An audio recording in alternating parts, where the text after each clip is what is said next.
기하시 하나님의 말씀은 열왕기상 19장 13절부터 18절입니다. 지난 시간에 엘리야가 도망을 칩니다. 우리 열왕기상 18장에 영적 대결이 이루어졌습니다. 바알 선지자 450명, 아세라 선지자 400명, 다 해서 850명의 우상을 섬기는 선지자들과 엘리야 선지자 한 사람의 영적 대결이 있었습니다. 850명의 선지자들, 우상을 섬기는 선지자들이 아침부터 저녁까지 바알과 아세라 앞에서 춤을 추고 뺑뺑 돌면서 그들이 노래를 부르고 하늘에서 불을 내려달라고 하루 종일 뛰었지만 불은 내려오지 않았습니다. 급기야 마지막에 그들이 어떻게 했습니까? 칼과 창을 이용해서 자기 몸을 학대하면서 피를 흘리면서 자기 신들에게 애원을 했지만 불은 내리지 않았습니다. 이때 엘리야가 양동이 4개를 가져와서 위에 송아지부터 그리고 나무 조각 그리고 제단 위에 그 물이 차고 넘쳐서 도랑까지 차고 넘쳤다 그랬습니다. 양동이 12개로 물을 부은 다음에 하나님 앞에 기도합니다. 하나님께서 이스라엘의 여호와께서 이스라엘의 유일한 하나님이신 것과 하나님의 나를 보내신 것과 이 모든 일을 하나님이 하시는 것을 여기에 지켜보고 있는 모든 이스라엘 백성들이 보게 도와주시고 알게 도와주십시오 라고 하나님의 이름에 명예를 걸고 기도를 하기 시작했습니다. 우리는 예수 믿는 사람들이고요. 우리는 예수님의 이름을 들고 다니는 하늘나라에서 파견된 하늘나라의 대사들입니다. 그래서 우리가 이 땅에 살면서 예수님의 이름을 우리는 달고 다니고 있어요. 우리가 잘못하면 우리 개인적으로만 욕을 얻어먹는 것이 아니라 교회가 욕 얻어먹고 예수님의 이름이 욕 얻어먹고. 왜 그러느냐? 우리는 하늘나라에서 파송된 대사이기 때문입니다. 그래서 우리가 이 땅에 살 때 우리 행동이요 하나님의 명예를 위해서 살아야 돼요. 우리가 우리나라에 있는 대사들을 보면 그 대사들 차를 보면 차 번호판이 이렇게 색깔이 다릅니다. 그리고 반드시 외교라고 차 번호판에 붙여져 있어요. 자, 이 외교라고 붙여져 있는 이 차를 타고 가면은요, 이 속도를 많이 달리면 카메라가 찍는데 그건 안 찍어요. 그 다음에 신호를 위반해도 경찰이 안 잡습니다. 무슨 문제를 일으켜도 우리나라의 법의 지배를 받지 않아요. 그 사람들은 이렇게 일종의 어떤 좀 특권을 누리는 사람들이에요. 근데 그 차량에 보면 뭐가 있느냐? 그 나라 국기가 달려 있어요. 그래서 이 대사들의 특권은 자기 차량에 그 나라 국기를 달 수가 있습니다. 근데 법의 지배를 안 받는다고 그래서 자기들 마음대로 하면 어떻게 됩니까? 자기 나라 이름이 욕을 얻어먹습니다. 그래서 이 사람들의 말과 행동이 굉장히 다른 것을 알 수가 있어요. 자기 나라를 홍보하고 자기 나라를 드러내고 자기 어떻게 하든지 자기 나라를 자랑하려고 노력합니다. 자, 우리도 마찬가지죠. 우리는 하늘나라에서 파송된 하나님의 대사들입니다.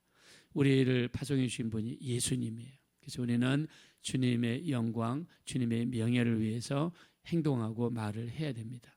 특별히 우리가 기도할 때 하나님의 영광을 위한 기도가 정말 필요합니다. 그래서 내가 하는 말과 행동이 하나님의 명예를 가리지 않게 하시고 내가 하는 모든 일들이 하나님께 영광을 돌릴 수 있도록. 자, 엘리야의 기도가 딱 그 기도입니다. 내가 섬기는 하나님, 그분이 이스라엘의 유일하신 하나님이신 것과 나를 보내신 분이 하나님이신 것을 여기 있는 모든 백성들에게 알게 해달라는 거예요.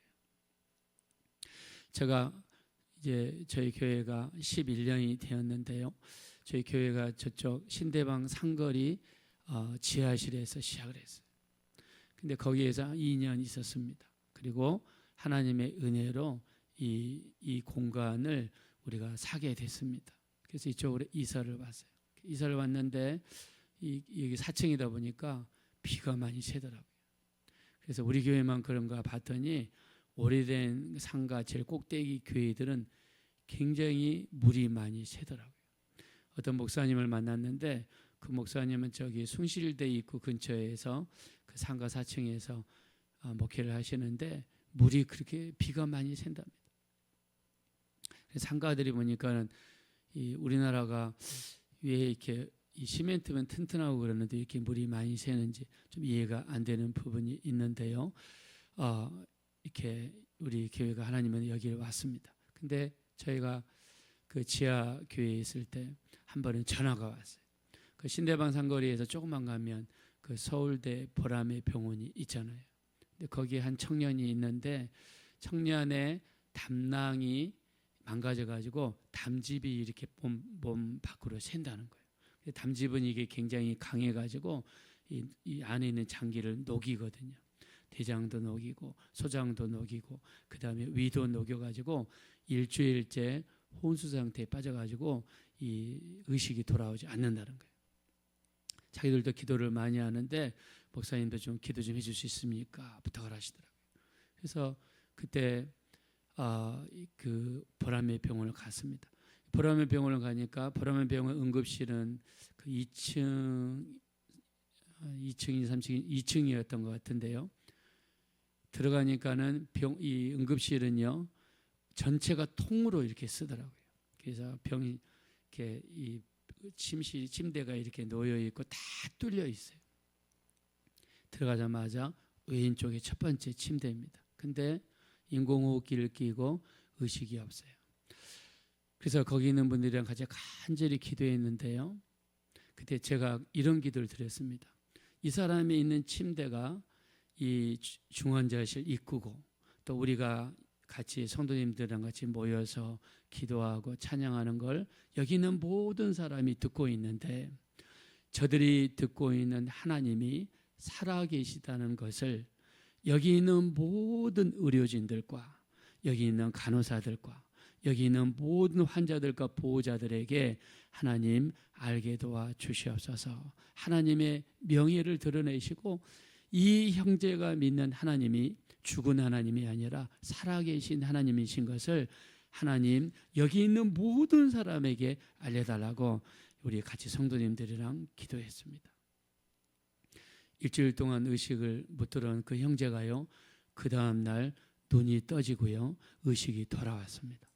그리고 몸에 인공호흡기를 떼기 시작하고요, 몸에 뭐 여러 가지 있는 것들을 떼기 시작하고 나서 나중에 하나님이 치료해 주셔가지고 병원에서 태어나는 역사가 일어났습니다.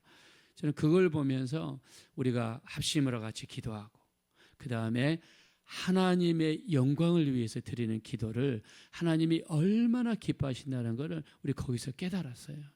자, 엘리야도 마찬가지입니다. 엘리야도 이 여호와께서 이스라엘의 하나님이신 것을 지금 이 이세벨이라는 왕비가 시집 온 다음에 폭정 정치를 썼습니다. 선지자들을 다 죽이고 그것 때문에 선지자들이 다 도망가고 그리고 하나님의 제단을 회파하고 성전을 무너뜨리고 그야말로 극악무도한 일을 한 여자가 이세벨이라는 여자예요.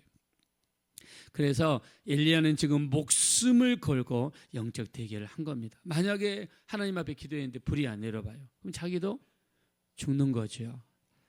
하나님께서 긍휼히 여기셔서 하늘에서 불을 내리는데 어떻게 내리시는가? 위에 있는 송아지를 태우고 나무를 태우고 돌을 거슬리고 도랑에 있는 모든 물까지 불이 핥아버렸다라고 성경에 이야기했습니다. 그리고 백성들의 여론이 180도로 바뀝니다. 그리고 이제 백성들의 영적인 눈이 떠졌습니다. 아, 그렇지. 우리 조상들이 섬겼던 그 여호와가 이스라엘의 유일한 하나님이시지라고 하면서 순식간에 바알 신앙에서 여호와 신앙으로 돌아오는 놀라운 반전을 일으켜 주셨습니다. 자, 근데 큰 역사가 일어나고 큰 응답이 일어나고 큰 기적의 역사가 나타나면 반드시 마귀의 역사가 세진다는 걸 알아야 돼요. 이세벨의 오기가 돌기 시작하고 이세벨의 심히 충동이 일어났습니다. 그런 다음에 이세벨은 이스라엘 전체의 군대를 동원해서 엘리야를 추격하기 시작합니다. 엘리야가 도망갈 데가 없어요. 그래서 자기를 따라오는 종을 하루길 정도 남겨놓죠. 너는 여기 있어라. 무슨 말입니까? 너는 이제 자유의 길을 가라는 거죠. 그리고 거기에서 하루길을 광야 속으로 들어가서 로덴나무 아래 그늘 밑에 앉아가지고 마지막 기도를 드려요. 하나님, 내 목숨을 거두어 가시옵소서. 자, 엘리야처럼 영감이 있고 하나님의 능력으로 쓰임 받았는데 모든 상황을 보니까 선지자들은 다 도망갔어요. 숨어 있습니다. 자기만 드러내놓고 하나님을 증거하는 사람이에요. 근데 그것도 이세벨이 이 노기가 아주 충만해가지고 군대를 동원해 자기를 죽이려고 합니다. 더 이상 도망갈 데도 없습니다. 먹을 수 있는 양식도 없어요. 그 전에 엘리야는 하나님 어떻게 먹여주셨습니까? 까마귀를 동원해 주셔서 떡과 물을 하나님이 제공해 주셨어요. 그러다가 사르밧가브 집으로 인도하셔서 가뭄이 끝날 때까지 통에 있는 가루가 다하지 아니하고 병에 있는 기름이 없어지지 아니하는 기적을 통해서 엘리야를 먹여주셨어요. 근데 이제는 갈 데가 없습니다. 죽여주십시오. 그러면서 그가 있는데 하나님께서 천사를 보내셔서 하나님이 엘리야를 위로해 주시고 숲으로 군 떡과 물 한 병으로 엘리야를 먹이십니다. 그리고 엘리야를 위로하시기 위해서 하나님이 기적을 베푸세요. 큰 바람이, 어마어마한 바람이 산과 산 사이를 지나가는데 산이 갈라지고 바위가 터지고 정말 어마어마한 역사들이 나타납니다. 근데 그 역사가 지나가는데 하나님이 계시지 않았어요. 그 다음에 지진이 나가지고 온 산천 초목이 흔들어지고 땅이 갈라지고 하는데 거기도 하나님이 계시지 않았어요. 지진이 갈라지면 밑에 용암 같은 게 있겠죠. 불이 막 보이기 시작하는데 불 가운데도 하나님이 계시지 않았어요. 하나님이 어디 계셨습니까? 세미하게 들려오는 하나님의 말씀 속에서 하나님이 계셨습니다. 하나님은 어디 계시냐면 우리가 듣는 말씀 속에, 우리가 읽는 성경 속에, 그 말씀을 지키는 삶 속에 하나님이 계시는 줄로 믿습니다. 하나님은 말씀으로 역사하세요. 말씀으로 역사하십니다. 그리고 하나님께서 오늘 말씀하십니다. 그 세미하게 들려오는 음성 속에서 어떻게 말씀하시느냐, 우리 13절 보겠습니다. 다 같이 읽읍시다. 시작. 엘리야가 듣고 겉옷으로 얼굴을 가리고 나가 굴 어귀에 섬에 소리가 그에게 임하여 이르시되 엘리야야 내가 어찌하여 여기 있느냐. 말씀 속에 하나님이 나타나셨습니다. 그리고 하나님을 자기를 보이시죠. 14절 읽겠습니다. 시작. 그가 대답하되 내가 만군의 하나님 여호와께 열심히 유별하오니 이는 이스라엘 자손이 주의 언약을 버리고 주의 제단을 헐며 칼로 주의 선지자들을 죽였음이오며 오직 나만 남았거늘 그들이 내 생명을 찾아 빼앗으려 하나이다. 아멘. 자, 엘리야가 느끼는 심정은 뭐라고 했습니까? 오직 나만 남았거늘. 앞에 19장 10절에서도 오직 나만 남았다라고 이렇게 고백했습니다. 실제로 앞에 나서서 하나님의 말씀을 전파하는 선지자는 엘리야밖에 없었습니다. 오베아드야라고 하는 왕궁에서 일하는 사람이 선지자들을 50명씩 숨겨주고 피난처를 제공했지만 그들은 숨은 선지자일 뿐이지 실제로 남은 선지자는 엘리야밖에 없었습니다. 그래서 로덴나무 마을에서 나를 죽여달라고 모든 것을 포기하고 죽여달라고 이야기했어요. 근데 하나님께서는 놀라운 말씀을 하십니다. 엘리야를 위하여, 이스라엘의 영적인 재건을 위하여 7,000명의 남아있는 자들을 하나님이 이스라엘 전체에 숨겨놓으셨다는 말씀을 하십니다. 자, 우리 한번 18절 보겠습니다. 다 같이 읽겠습니다. 시작. 그러나 내가 이스라엘 가운데 7,000명을 남기리니 다 바알에게 무릎을 꿇지 아니하고 다 바알에게 입맞추지 아니한 자니라. 아멘. 하나님께서 아무리 이세벨이 포악하고 사람을 죽이고 믿는 사람들을 잡아가고 선지자들을 죽이고 해도 바알에게 무릎 꿇지 아니하고 타협하지 아니하고 하나님의 은혜로 남은 자들이 7,000명이나 된다는 사실이에요.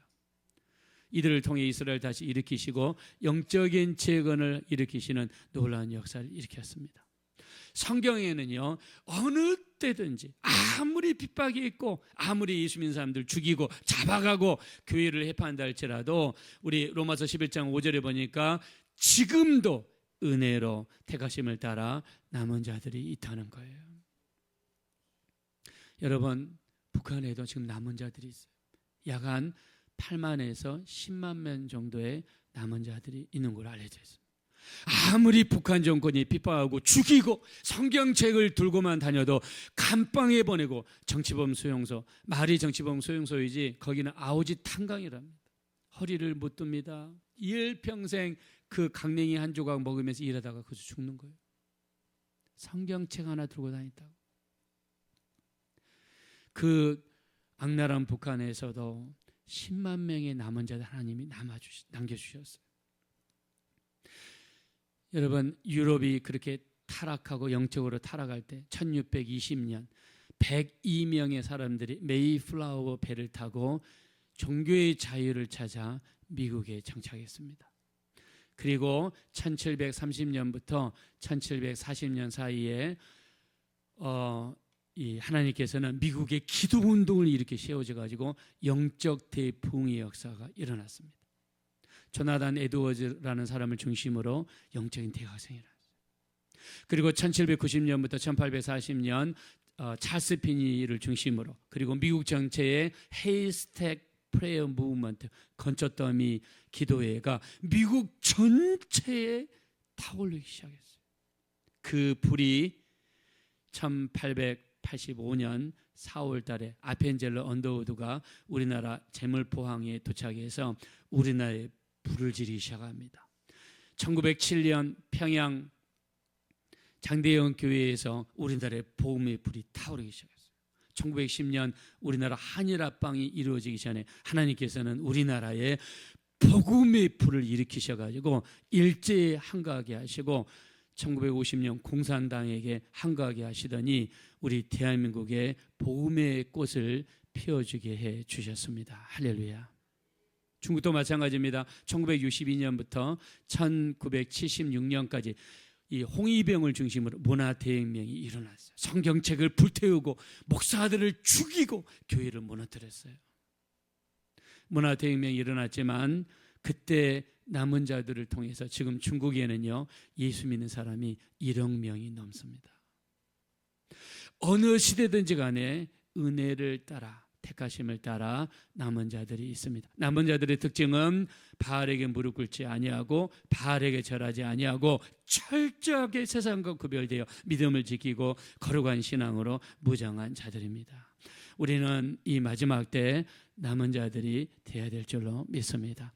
세상과 작하지 않고 세상의 불의와 한가하고 세상의 죄와 타협하지 아니하고 우리의 예수 신앙, 오직 예수님만이 우리의 구세주시라는 이 예수 신앙으로 무장해서 말씀에 굳게 서서 세상의 죄와 타협하지 아니하고 우리에게 주신 이 믿음을 끝까지 지키고 우리 자손들에게 끝까지 전해주셔서 이 마지막 시대에 남은 자들이 되셔서 예수 신앙 자손들에게 전달하시는 복된 신앙생활 감당하시기를 예수님의 이름으로 축원합니다. 이 시간 우리 기도하겠습니다. 기도하실 때 마지막 때 영적으로 깨어있는 기도와 말씀으로 깨어있는 우리 남은 자들이 되게 도와주십시오.